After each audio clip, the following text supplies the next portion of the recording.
कथा क्षितिज में आपका स्वागत है। आज हम बात करेंगे भगवान विष्णु के मत्स्य अवतार की एक अनकही कहानी के बारे में और उस महाप्रलय के बारे में जिसने धरती को हिलाकर रख दिया था। बहुत समय पहले कृत युग के अंत में सत्यव्रत नाम के एक धर्मात्मा राजा थे।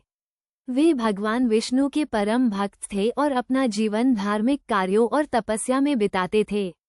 एक दिन जब राजा सत्यव्रत कृतमाला नदी में स्नान कर रहे थे और सूर्य को अर्घ्य दे रहे थे तो उन्होंने अपनी अंजलि में एक छोटी सी मछली देखी।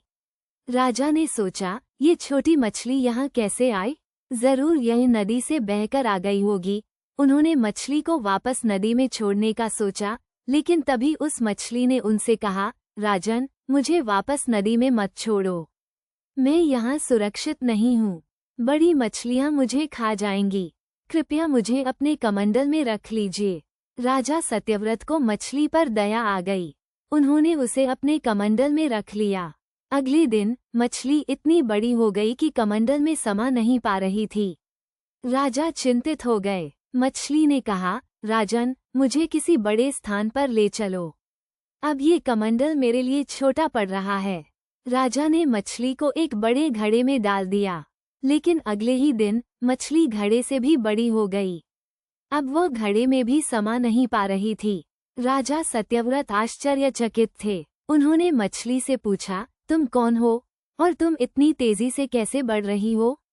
मछली ने उत्तर दिया, राजन, मैं भगवान विष्णु का मत्स्य अवतार हूँ।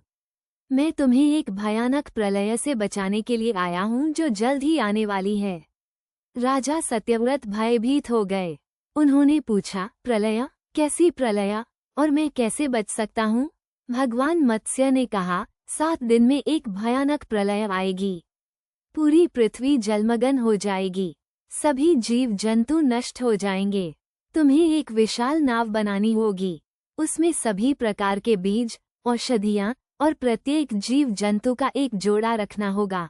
मैं तुम्हारी नाव को सुरक्षित स्थान पर ले जाऊंगा। राजा सत्यव्रत ने तुरंत नाव बनाने का कार्य शुरू कर दिया। उन्होंने सभी आवश्यक वस्तुएं नाव में रख दी। जब प्रलय का समय आया तो आकाश काला हो गया। भारी वर्षा होने लगी। नदियां उफनने लगीं। धीरे धीरे पूरी पृथ्वी जलमग्न हो गई। राजा सत्यव्रत ने भगवान मत्स्य का स्मरण किया। भगवान मत्स्य एक विशाल मछली के रूप में प्रकट हुए। उनके सिर पर एक सींग था। भगवान मत्स्य ने राजा सत्यव्रत को नाव को अपने सींग से बांधने के लिए कहा। राजा ने वैसा ही किया। भगवान मत्स्य नाव को हिमालय पर्वत की ओर ले गए। पूरी पृथ्वी जलमग्न हो गई थी, लेकिन नाव सुरक्षित थी। प्रलय कई वर्षों तक चली। अंत में जब जल स्तर कम होने लगा तो भगवान मत्स्य ने नाव को हिमालय पर्वत पर छोड़ दिया। राजा सत्यव्रत और नाव में सवार सभी जीव जंतु सुरक्षित बच गए। प्रलय के बाद राजा सत्यव्रत ने फिर से जीवन की शुरुआत की। वे मनु कहलाए और उन्होंने मानव जाति को फिर से स्थापित किया। तो ये थी भगवान विष्णु के मत्स्य अवतार की कहानी और उस महाप्रलय की कहानी जिसने धरती को नए सिरे से शुरू करने का मौका दिया। ये कहानी हमें बताती है कि भगवान अपने भक्तों की हमेशा रक्षा करते हैं, चाहे परिस्थितियां कितनी भी कठिन क्यों न हो, और यह भी कि प्रकृति के प्रकोप से बचने के लिए तैयार रहना जरूरी है। कथा क्षितिज के साथ बने रहने के लिए धन्यवाद।